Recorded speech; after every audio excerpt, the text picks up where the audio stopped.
Welcome, folks. You are listening to the A Minute to Midnight show, and my name is Tony. And A Minute to Midnight comes to you from aminutomidnight.com, where we put all our articles and shows, and we do run A Minute to Midnight 100% by donations. And just reminding people, if you want to help us out, you can donate at the website aminutomidnight.com, and that would be hugely appreciated. Thanks, folks. Today I have John Haller returning, and it is going to be a very interesting discussion. I want to warmly welcome John Haller on the A Minute to Midnight show. John's a regular recurring guest, and we always have awesome discussions, which I enjoy very much, and I'm sure today is going to be no different. So welcome, John. Good to be back, Tony. Lots happening. We're certainly not going to run out of things to talk about. It could go in all sorts of directions. First off, I was just thinking, what about Iran and the situation there between the US and Iran and, of course, other Middle East countries and Iran? Well, I think that the situation is very fluid. There are a number of issues that we could talk about here. First of all, maybe the elephant in the room is the quality of President Trump's response, which range from people who are a little bit more hawkish that what he did by not retaliating for the down drone is very weak in the way that he acted. It sends entirely the wrong message to Tehran, to the mullahs in Tehran, to the fact that, well, this is a very clever move on his part, and it shows that he's not the puppet of the what people refer to as the warmongers, like John Bolton and it's his national security advisor. I personally think that not responding was rather weak. I think it sends the wrong message to Tehran. I think what people don't grasp is that what Tehran is doing by these attacks, and I don't think there's any question that Tehran is behind these attacks, that Trump's failure to respond looks weak. And what Iran is doing by doing these attacks, they're trying to escalate the situation but not go to war. And by doing this, this is the way they negotiate. This is the negotiations that are taking place by Iran doing this are exactly the same thing that Kim Jong-un does when he negotiates with America and the world over what's going on in North Korea. So Tehran will launch these little attacks. They'll launch missiles. This one, this was a pretty big deal. This was not the Mavic, DVI, a drone that you buy at Best Buy. This was about the new ones of this model of drone that was shot down cost about $230 million each. So this was a pretty significant thing that they shot down. And I think by not doing something that Trump looks weak, and it only exacerbates the issue with the Iranians and the way they handle things. I will note for the record that, there was always a concern, well, if Trump responds in any way with any kind of physical force, that this will lead to major escalation and a war. But I'll note that for many years now, Israel's been taking out various Iranian sites, sometimes with the loss of life, and it's not escalated the situation there. But I think the biggest explanation for why he did not respond is the fact that as we speak today in Jerusalem, they were having the security chiefs of the United States, Russia, and Israel having a meeting.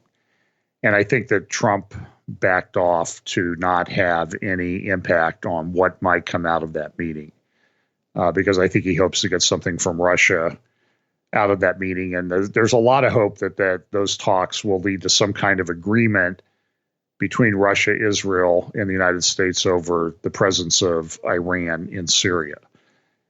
But I don't think Iran's going anyplace.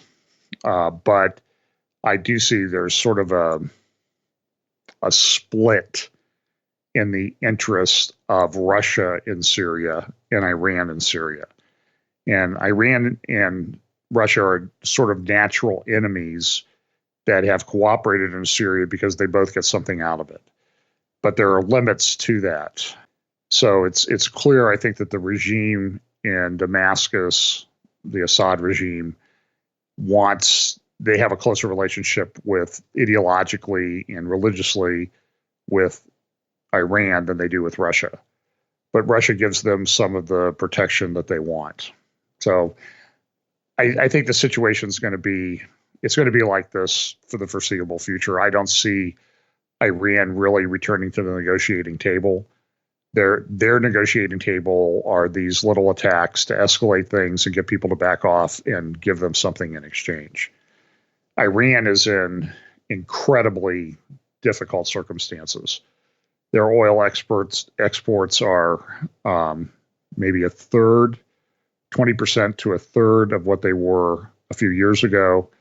They're having major economic problems. How that translates into anything, nobody knows. And I think there's the hope here in the West that somebody will rise up, that the economic situation will get so bad that there'll be a revolution and the regime will be taken out. But I don't know that that's a good solution, because my fear is that if the regime is taken out, what replaces it? Do you have a mess like you have in Iraq, where we went in and took out the Saddam Hussein regime? And what do we have there? We still have, 15 years later, we have, relatively safe to say, we have mass chaos. We have a very bad situation in a large portion of Iraq. A lot of that led to, I think, the growth of ISIS. So do we want that situation to happen? So there's like this little shell game, chess game that's going on, and everybody's trying to protect their interests. So my overall assessment of why Trump didn't do what he did was because of the meeting of the security chiefs that's taking place in Jerusalem today. And it's a very unusual meeting. This is not something that happens very often. So I think it's just, we're going to have to sit here and take a wait and see approach. Well, of course, the Americans were pretty much responsible for even putting this current Iranian regime in power when they helped to, orchestrate getting rid of the Shah previously. And now that they've got this lot in there, there's calls to try and get rid of them, to replace them with, like you say, who knows what. In terms of, the whole drone shooting down, is it even actually confirmed that the drone was in Iranian airspace, or as they claim it was in international airspace? I don't actually know, what the deal there really is in terms of where it was, but they were actually saying, Iran's saying that, they'll confidently say that this crushing response to the intrusion, which they call, of the drone, can be repeated, and the enemy is aware of this.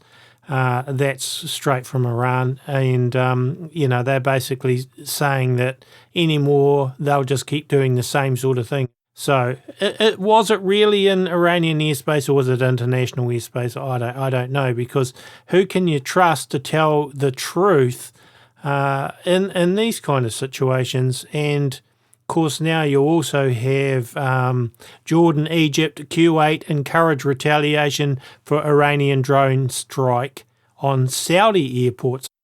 Yeah, there was actually a very good interview about, there are two interviews recently. In fact, I listened to one today on my drive back home from my firm's office in Northern Ohio. And they were both on Secure Freedom Radio with Frank Gaffney. Now Frank is, I guess some people will call him a neocon. I think he's a good thinker. I know a number of the people that he listens to and surrounds himself with, and I think they are likewise good thinkers. But he's had two interviews recently, today and then about 10 days ago, with Harold Rode, who has been in some of the security apparatus of the American administrations and seems to have a pretty good handle on what's going on with Tehran. And his opinion that he said today is, listen, there's all this argument about did Tehran. Well, first the argument was whether did Tehran shoot it down, or was it some kind of deep state operation. But Tehran came out and said, hey, we shot this down. So I'm going to take them at their word. And their explanation is a little bit, I think sometimes they lose something in the translation. My Farsi is not that good. So it's a little bit hard to get good, solid translation of what they're actually saying. So I'm going to, by default position, I'm going to lean a little bit more towards the United States. I will admit that. But it's clear that Iran shot it down. So then the question is, was it in international waters or not? I've looked at a lot of the footage. I think that the Iranian actions have been in regard to the mines that took place a little over a week ago that put some holes in a couple tankers in the Gulf, the Persian Gulf. And their actions there were, at best, I would call deceitful. And it appeared that, to me, everything that I saw indicated they were trying to cover something up. They were trying to cover themselves. They were trying to make themselves look good. And that they may have done it intentionally. They went and they removed mines from one of the tankers. Look, we live in, this is the interesting thing, Tony, is we live in this day of, we know that there are deepfake videos now available. I've seen some of these things. They are, you can't discern that they're not real. So this is going to be very difficult going forward as to who's telling you the truth and who's not telling you the truth. But my default position is, listen, the Iranian mullahs are 12th Imam, looking for the Mahdi to return, and they believe they can do that by creating chaos in the world. And they really are that crazy. So I would really encourage people to go listen to Harold Rhodes' interviews on Secure Freedom Radio that happened about 10 days ago and then again today. And this is exactly the position that he's took. And I find him to be very credible, despite his vast employment in various American defense or military situations, or, that was his job. But I do think he's a pretty clear thinker on the subject. So I guess we'll just have to wait and see. I personally think that nobody's really ready for a war. This is a point I've made a number of times, in that when we look at different scenarios in Bible prophecy, it's clear that there will be wars. I mean, of course, the one we always talk about is Ezekiel 38 and 39. Some think that Psalm 83 is a war. And so, but there's a logistical aspect to these wars. Back in 2003, when let's go back to 1991, when the United States went into Kuwait to remove Saddam Hussein. At the time, I think it was pretty clear that the United States was the most well-equipped, logistically savvy military in the world. From the time that it appeared that we were going to go into Kuwait until we actually went into Kuwait, it took 6 months for the United States Army to build up. So when I see reports that Trump is going to send 1,000 more soldiers to the Middle East, that's really, I guess we could coin a phrase, Trump change, in the sense that it's not that significant. So I think that there's a ramping up that has to take place. So I would put any major war, if it's going to involve any kind of ground troops, you're 6 months away from anything happening in that regard. Now, that's not to say that there might be, of course, a cyber war, which I think is already happening, and that there might be air campaigns of missiles and planes. And I think those could happen. But in terms of, I don't think anybody in their right mind is going to invade Iran. That would be really stupid. It's not a country that's easily invaded. That's why the Persians have, in one form or another, been around for thousands of years. Their country is essentially a natural fortress. But they're having severe problems. They have water problems. They had flooding problems. They have economic problems. And so I see something maybe 6 months down the road. That's my personal opinion, 5 to 6 months down the road at best. Because as I said, I've often threatened to do a talk on the logistics of Bible prophecy if these are in fact these wars that appear to be coming, if these are wars actually foretold in Bible prophecy, there's a logistical aspect to them that I think we need to consider. So I'm taking a much more cautious approach.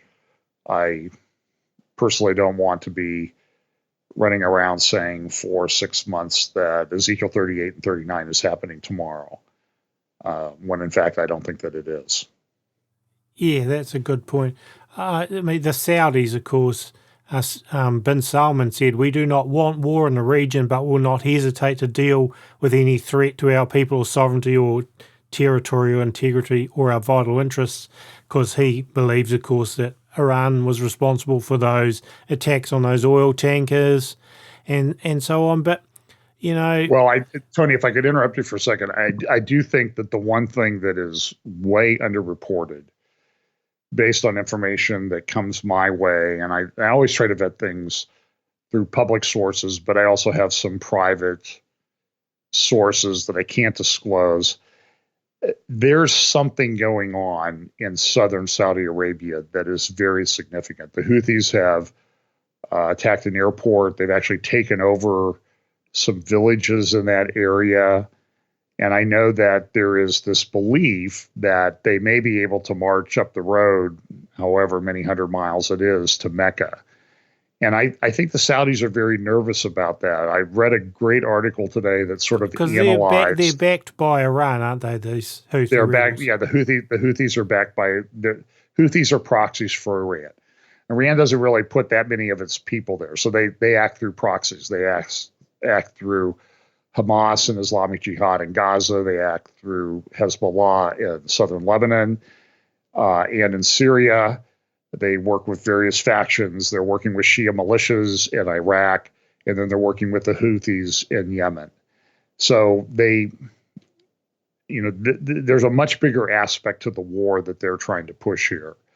And I think Saudi Arabia is nervous. And I'm trying to remember, I was reading it this morning, a pretty good analysis of, have we really gotten what we paid for in terms of arming these Arab countries like the United Arab Emirates, Qatar, Saudi Arabia, because their fighting forces are fairly, I guess the thing to say is they're inept. They're not very good.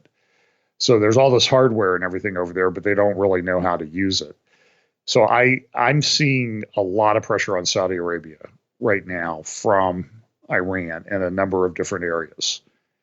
Qatar is also funding a lot of these opposition groups within. They're all fighting among themselves, and how that all shakes out in the end, I don't really know. Well, what about with Israel? Because, like, if there is a war, for example, then immediately Hezbollah and everyone else under the sun that hates Israel are going to be raining down rockets from all directions towards Israel. So, I mean, really, a war in the region is not going to be a good thing for Israel. Or, I mean, who would benefit actually from any sort of war apart from the elites that make a lot of money out of war?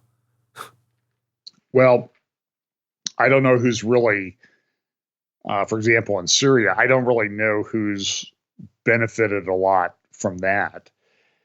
Listen, and my view is not what a lot of people believe. The Syrian regime has cleansed areas of Sunnis. There is no doubt about this. Yarmouk was one of the largest Palestinian refugee camps. It was in the city limits of Damascus. It had probably close to 300,000 people living in essentially 1 square mile of land. Yarmouk really does not exist today. There are massive areas in cities in southern Syria, in Damascus, Aleppo, and other places that were barrel bombed. Now, I know a lot of people think, oh, this is the United States doing this. I think this was Syria using Iran, or Iran using Syria to not ethnically cleanse. I don't know what you would call it when you're getting rid of a certain religious sect, to get rid of that sect out of Syria. That caused a refugee problem in Europe. There's tremendous refugee issues in Syria, not in Syria, in countries that border Syria, like Jordan and Turkey. There are millions of refugees even today. So it's a thing that I don't think a lot of people talk about. The Syrian civil war really had its beginnings about 11 years ago when there was a severe drought in Syria, the worst drought in its history. That drought lasted a couple of years. It made people come to the cities because the farms were impacted. There was food shortages. That led to riots in 2011 in the Syrian civil war. Assad, I think, is a clever guy, and I think he took advantage of that to get the Sunnis out of Syria to the extent that he could. And it's completely reshaped the region. So you asked the question about what's going to happen with Israel. I do think that when the opportunity arises, Hezbollah will unleash the rockets that it has, probably 150,000, many of whom have much more sophisticated guidance systems than they did when they launched a bunch of rockets into Israel back in 2006. It'll be interesting. I also think that Israel has lost its patience with a lot of this. And I would point you back to a talk that the then head of the Israeli Air Force gave at the Herzliya conference in, I think it was 2 years ago. I think it was June of 2017. Can't remember his name. You can find it on YouTube if you just look for Herzliya conference. And it's in Hebrew, so you'll have to look at the closed captions for the translation. And he just said, listen, we'll do in 48 to 72 hours what took us 6 or 7 weeks back in 2006. And the terms that he used were shock and awe like nothing you've ever seen. So at some point, Israel just is going to say, enough with this. And I think from a security standpoint, Israel taking over southern Jordan up to the, it's something like the Hatami River. I'm not southern Jordan, southern Lebanon up to the Hatami River. Makes a lot of sense from a military standpoint. It's terrain similar to the Golan Heights. It's the high ground. It's the ground you want to control. And having driven that 2 years ago when we were in Israel, my wife and I, there's some roads right along the Lebanon-Israeli border. So we drove it, and it's very similar terrain to the Golan Heights. And it would be very helpful for Israel to control that particular region. So I think if I see something happening like that, I could see something like that happening. Missiles being launched and Israel really taking a stand. And then what's the cascading effect from that? What does Russia do? What does Iran do? Syria is not really a country anymore. It's just sort of a place where Iran and Russia try to play around and control things. But I think Russia's about done with Syria. They've pretty much accomplished what they want to accomplish. So maybe there's an opportunity in these talks of Jerusalem to make some progress towards getting Russia to kind of back off in Syria. But Russia wants to get something out of it. So it's very complicated, as you can see. It's very easy to go down about 25 rabbit trails whenever you start talking. Well, the whole thing is, I look at it, and any sort of war, to me, looks like it'd be throwing a match into a shed full of gunpowder.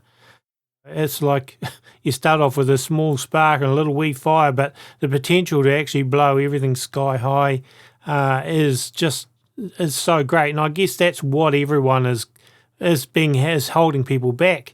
If Hezbollah did launch 150,000 rockets at Israel, then Israel's not going to be able to shoot 150,000 of them down. So some of them are going to do damage and some of them are going to kill people in Israel. And then, the same with everywhere else. If Saudi Arabia gets involved in a war with Iran I can't see a good result. But the thing is, what's been good results from any of these wars, really? And governments have a habit of telling lies to get people into war, based on, and if you don't support it, then you're not a good patriot or whatever it is, so they convince people any which way or whatever that a war is what we need. You think about the war on terror and the invasion of Iraq and so on and so on. They'll always find a reason to lie for a period of time until it convinces the people that the only option is to go to war. And that's what I see slowly happening here with people like John Bolton and others. Yeah, but I think their time is, in some respects, their time is sort of, well, this is another factor that comes into this a lot of times, are demographics.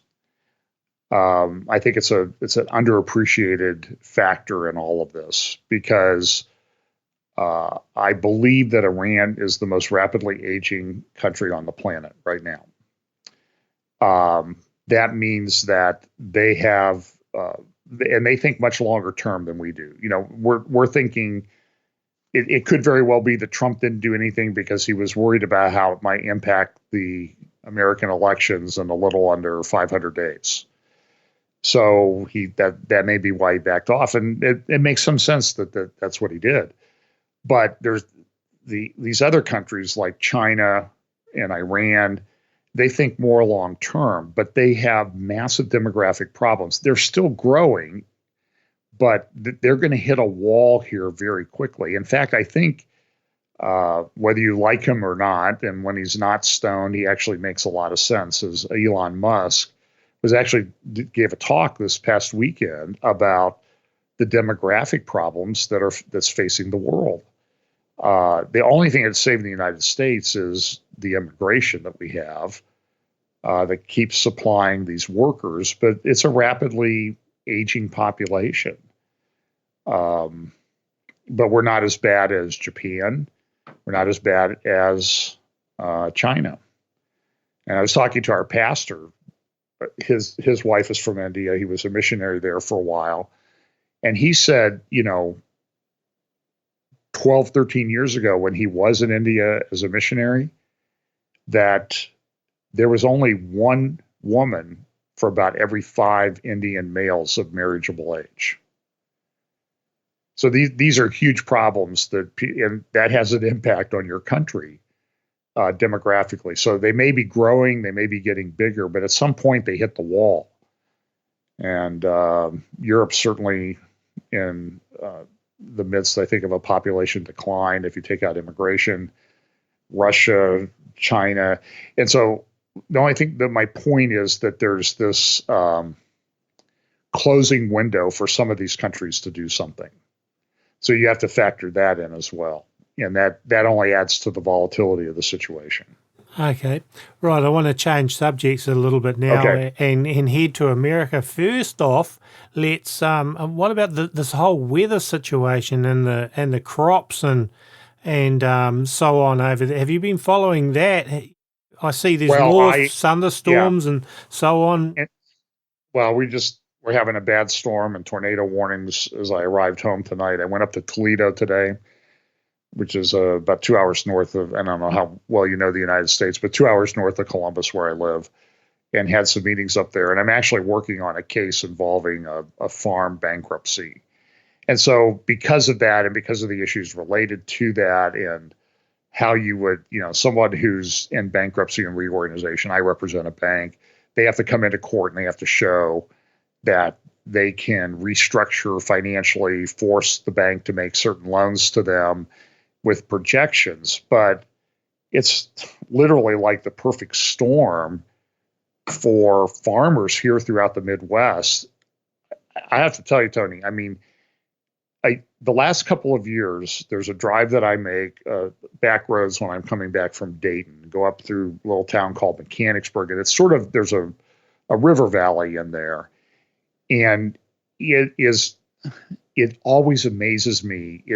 I get this almost chills as I look at these cornfields that come from these little seeds, and these corn through here the last 2 years look like trees, little trees. I've never seen anything like it, and it's mile after mile after mile of cornfields like this. It's an incredible sight. It also makes you very appreciative of the way God designed everything. That these little seeds produce all these big plants, and you just put them in the dirt, add a little water, and you have all this food. But this year, Tony, I've never seen anything like it. I drove up to Fort Wayne a couple weeks ago, 125 miles through farmland. Today, I drove up to Toledo, 125 miles through farmland. 3 weeks ago, you could count on one hand the fields that have been prepared for planting. Today, I would say it's clear that the number of fields through a farm belt, one of the major farm belts in America, way less than, I would say, less than a third had been planted. Those that had been planted a year ago at this time, the corn was 6 feet to 8 feet tall a year ago. Today, if it was 2 or 3 inches, I would be surprised. And it's raining, and the fields are producing, and a lot of farmers, and you can tell, the crop insurance that they can file kicks in for corn. It kicked in about 2.5 weeks ago, around the 4th of June. Soybeans kicked in on the 21st. They're not planting this year. That has a massive cascading effect. There's no corn. A lot of these farmers, they will rent storage space in the bins on their farm and make some money that way. They'll haul corn. They'll do other things. There's no corn. There's no soybeans. There's no hauling. There's no hauling. There's no storage. There's no storage affects the grain elevator. Then it affects the dairy farmers because it has trouble for them to get feed. The fields are so wet. There's still winter wheat in the fields in June. In fact, in some areas, they started planting trying to do soybeans by helicopter or aircraft because they can't get in the field to plant. I mean, they're really desperate. Talked to somebody in Maryland Eastern Shore, which is a pretty heavy agricultural area. Less than 50% planted. Maybe 25% of the crop looks like it's going to be okay.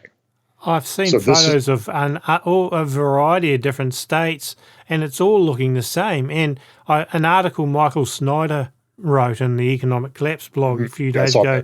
He said the truth is that they're potentially facing the most widespread crop failures in all of U.S. history.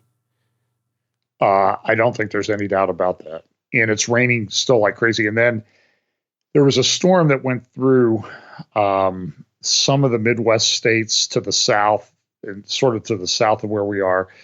And I'll get the name wrong. It's called like a Drachetio. And I've seen one of these. I've been in one of these. We had one about 5 years ago, maybe. We were without power. I mean, we live in a city. We were without power for 4 days. This storm came through. I was in the midst. I was trying to get home. I was in Indiana. My wife called me and said, "You need to get home. There's a storm coming." And I looked on my phone. This storm was 500 miles from north to south. And it came to a point, and the point went right through Dublin, Ohio, where I live. And the winds, it was straight line winds of 100 miles an hour to 110 miles an hour for 20 minutes. And I was about 15 miles from home when it hit. I pulled behind a building, and it looked like a wave coming over the building. So we had one of those storms too. And there's still flooding in the Midwest. The fields are ruined. 50% of the stored grain crop from last year that had not been sold or taken to market has been destroyed. At least 50%. This is, I was talking to someone today, and it's like, I get all this information about what's going on, and it's like, it's apocalyptic. I don't know how else to describe it, because it's unlike anything that I've ever seen. And then you layer on top of that, China has some kind of worm problem with its corn. They have the swine flu that's spreading through Asia. Last number I saw, the 200 million pigs could have to be slaughtered. This is the beginning of potentially the famines and so on, isn't it, really? I mean, Well, it's at the very least, it's yeah. going to affect the prices. Well, certainly. I mean, I would recommend people that you go out and you can store up food for a reasonable cost. I think it's time to do that. You don't have to go crazy, but you need to understand that things are going to change in a few months. And I know a lot of people. I've seen some of these, quotes of people, millennials being interviewed about it, and they go, "Well, like I don't worry about the food because the grocery store is full of food, and they always have food at the restaurant." And I think they grow it there in the Yeah. back room or something. And but there's a cycle to this, and every part of the cycle is affected. And then you put on top of that the fact that inventories in supermarkets in the United States. And listen, when I grew up, I remember the winter, and you might find a couple of lousy looking heads of lettuce in the vegetable aisle at the grocery store. And now we have this tremendous abundance. It's unbelievable. And I've seen it in Europe when we've been there, and Israel and that type of thing. And it's just like all this stuff is available, but this stuff has to be, it's on like a 14-day cycle of being replenished and replaced. And if stuff starts to interfere with that, it's a problem. They're having trouble with barge traffic in the Mississippi River Basin because of flooding and that sort of thing. And, Yeah, well, there's flooding, obviously more happening now, like you say, all over the place. I'm looking at, Missouri, flash flooding, parts of Louisiana, Mississippi, Texas without power. And, of course, you get winds and hail, and also tornadoes have been a big thing this year in a lot of places. They had 2 feet of snow yesterday in the Colorado mountains. Yeah. The first day of summer. Yeah, crazy. Yeah. So it's I have personally, I'm 65 years old. I've never seen anything like it. And I don't know what's going on. I do, because I travel and drive some, I do watch the weather. And I can just tell you, I mean, I'm looking at weather maps and I'm seeing storms, little pop-ups all over the place, all the way up into Canada. And I'm only thinking that there's something, the atmosphere is incredibly unstable weather-wise in the United States. It's pretty bad. So unlike anything I've ever really seen. Yes. And it affects every Midwest state. And here's an example.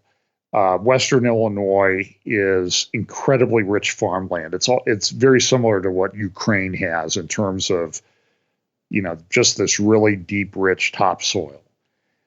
That's where most of the seed corn is grown. They're under 50% planted. That means next year there's no seeds to grow corn. So this has a cascading effect. This is not something that is turned around overnight. And it's putting tremendous stress on farmers. Having dealt with some of them, from my banking clients, I do not understand how farmers live with the debt load that they live. It's leading to a lot of, unfortunately, even suicides in the United States because people just have, they've lost all hope. It's very troubling to watch. Michael Snyder in another article basically said that all economic indicators are looking bad. I mean, that we're heading for recession. This is really just the beginning. This is why people need to be being ready as best as possible, because I don't think this is anything like as far as it's going to go yet. It's hard to say. I know that watching the banking business has kind of been on edge for a few years now, and so the bankers are nervous. So when bankers get nervous, I get a little bit nervous. But people are still making a lot of money in the stock market, and they're making a lot of money in bank stocks, frankly. So because they're performing pretty well. I don't know what's going to happen. I just know that there's a lot of things that are prophesied. And a lot of times you don't really know that you're in that period of time until you're actually in that period of time. And I think we're getting very close to that period of time. And I don't want to get into it in the moment either, but I've been watching gold, and the price of gold is steadily going up at the moment. Silver is not, well, it's going up a little bit, isn't following the trend so much, but I can just see as soon as things begin to really go, people get the oh no moment, those both silver and gold are going to completely skyrocket. And so, personally, I think there's some wisdom in holding some physical stuff of that out of the banking system and out of the stock market. But I guess we haven't really got time to go into that too much here. So friends of mine that they recommend that, I think you can actually build it off biblical principles to kind of put your stuff in about 7 different baskets to protect it and to spread it around the world too, because Australia may be good, New Zealand may be good. It's hard to say. I mean, people say, well, if you left America, where would you go? And I'm like, I don't really know. Yeah, well, this is it with New Zealand. See, we're probably about as safe as it gets, and if anywhere can be safe from the war and from nuclear fallout. Not that you can't get us here, but we're least likely to here. But then we've got volcanoes and things they could go, and then we seem to have socialist policies and things that are affecting us that way. So, yeah, I don't know. I would have thought New Zealand is about as safe as anywhere, but heck, I don't know. And then the other thing, too, is it's like everywhere, and I get contacted from people all over the world. There's earthquakes happening everywhere. Yeah. I've never gotten contacted by people like this. Somebody from Australia today, I think there was a big earthquake up in Indonesia. Yeah. And I know you've had them there in New Zealand. So, yeah, we get to expect them here. New Zealand is sort of, we've always had them, but New Zealand buildings tend to be designed pretty well to cover them. But we, haven't had a really big one here for a couple of years, but you never know. This is the whole thing. Of course, we've got lots of volcanoes, which at any point they could spring into action, and I'm expecting at some point they will. And, there was the earthquake out in the Kermadec Trench, which I got people from America and other places going, are you okay? Did it affect you? And that. Well, it's miles away from us here, like we wouldn't feel it, but it would not take a much bigger earthquake probably. Well, it would take a bit bigger earthquake than what they had, but that would be a tsunami threat then for New Zealand. We might not feel the earthquake, but we could potentially get the tsunamis. So, I mean, nowhere's fully safe, but as far as if there's war, I think New Zealand's probably about as good as it gets to be away from it. I would say New Zealand, Australia is kind of out there in the is kind of safe. There was the famous novel many years ago. What was the title of it? On the Beach. They had a thing in there. This is the way the world ends. This is the way the world ends, not with a bang, but a whimper. And it talked about the aftermaths of a massive nuclear war. And the last place that it hit was either New Zealand or Australia. That's where the last people were surviving this nuclear. Okay. Well, Australia would probably be gotten before us, and of course they're closer to China and Indonesia, and we're sort of stuck away from everyone here, and with lots of ocean around us. But just moving on, because our time is racing along, I also wanted to ask your thoughts on, and I know you'll have the thoughts on this, the now supposed list of 100,000+ sealed indictments of people are going, oh yes, sooner or later all these criminals are going to be going to jail. And I'm thinking, yeah, right. It's a total distraction. The first time somebody asked me this question was about 20 months ago. I kind of went back and reviewed it. I did an interview with someone, and at that time, the sealed indictments number was between 3,000 and 8,000. So now it's grown to over 100,000. I will reiterate what I said then and what I said now. I think the data is highly flawed. To get indictments like this is a very complex process. While the grand juries are secret, the process is not. I was involved in a very large case where 15 people got indicted. That investigation took somewhere around 50 attorneys, treasury agents, accountants. It took them 3.5 years to put that together to get 15 people.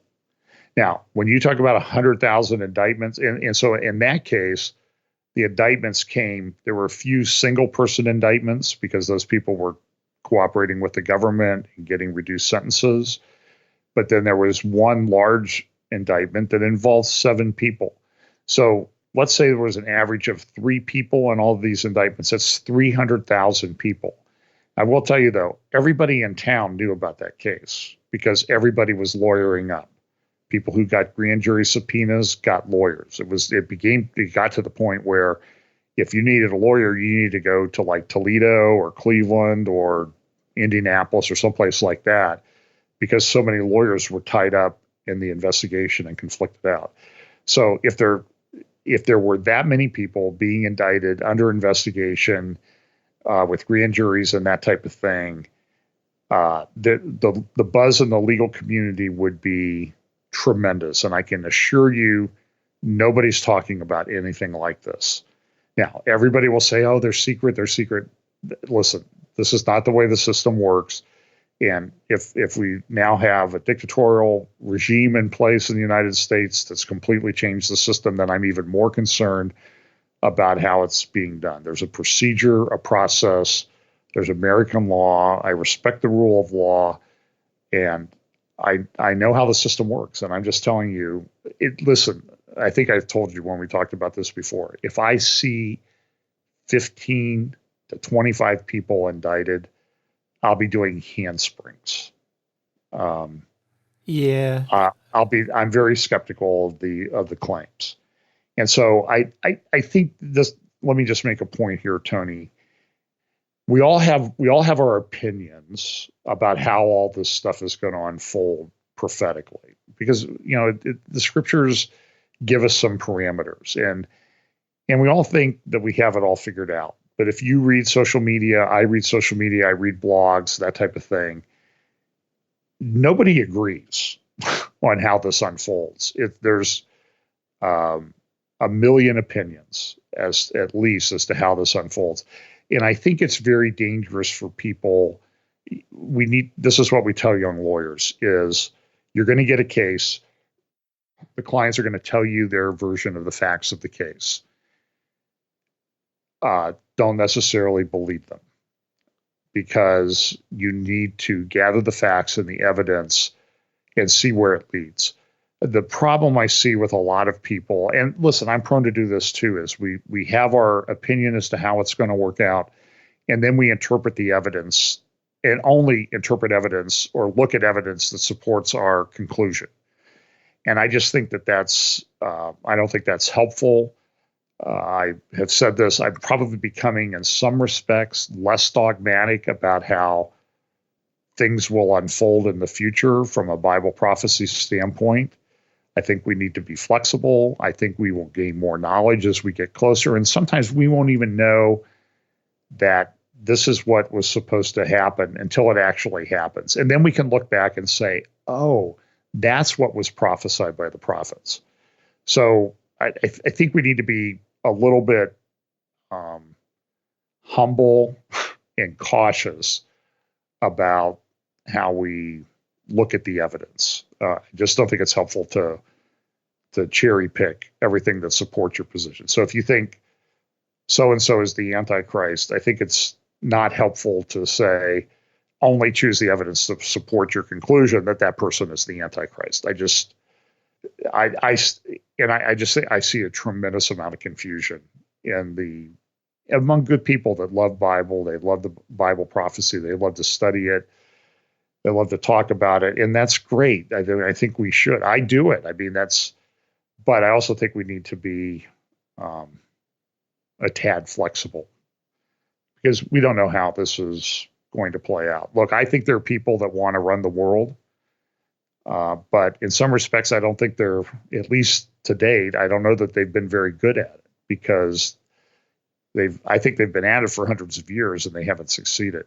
But when the time is right, God will let it happen. And if we're paying attention, then I think we'll understand.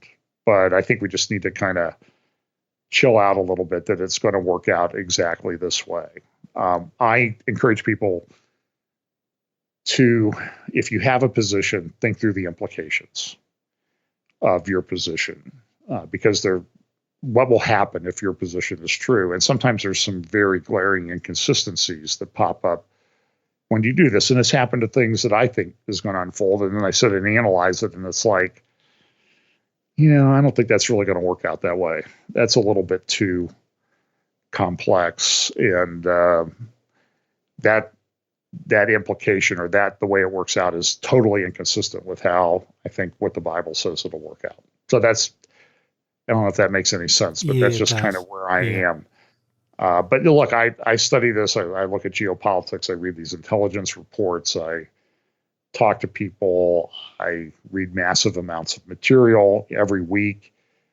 And I can just say it is clear that we're entering a very dark period of human history. I don't know how else to say it. I can't sugarcoat it.